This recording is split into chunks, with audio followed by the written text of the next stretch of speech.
I am taking a break from writing an essay on the Swedish king Olof Skötkonung, to instead write this essay on something that has been bothering me about the English language for years. I've hesitated to write this piece because I've always been sure that someone else has already done it, but as the years go by, I have yet seen anyone address this. It has to do with Hansel and Gretel.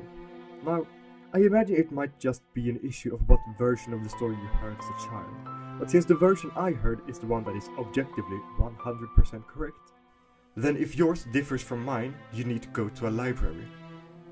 In my version of Hansel and Gretel that I listened to on tape when going to bed, Hansel and Gretel live with their dad. Then, for some reason, their dad marries a perfectly nice lady who absolutely adores Hansel and Gretel, as long as they are nowhere near her house and husband. So she convinces Hansel and Gretel's dad to take them into the forest, get right deep in there, and leaves them where they can't find their way back. For some reason, Mr. Daddy-O agrees to this, but Hansel overhears the plan and he tells Gretel that they need to fill their pockets with pebbles. Next morning, when they are taken into the forest, Hansel and Gretel drop the pebbles one by one as they walk. They are dumped in the middle of the forest, but then, as little geniuses, they follow the trail of pebbles right back to their house. I don't know what they expected by going right back. They clearly weren't welcome, and they never confront their dad going, "Dude, bro, the fuck?" Instead, they are grudgingly accepted back into the house, and next morning they learn that the plan has not changed, and they are going to be dumped in the woods. Only this time, Mrs. Stepmom somehow has hidden all the pebbles. So Hansel's great plan this time?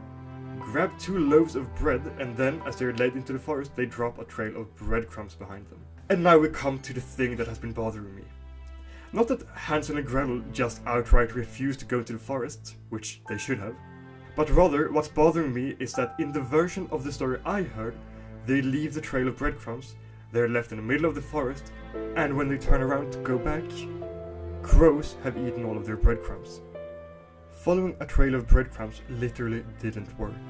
So why do English-speaking people say follow a trail of breadcrumbs as a means of finding your way home, or following someone, or finding clues, or whatever else they use that saying for?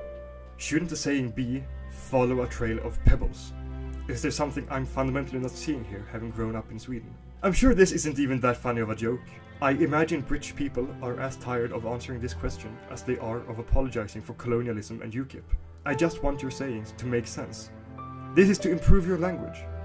You should have proper logical sayings like we do in Sweden. Sayings like, to split is to diacrumble. If there's a heart chamber, there is ass space. Don't holler high until you're over the pelvis. These are just some examples. Feel free to use them as you wish. Have a nice day.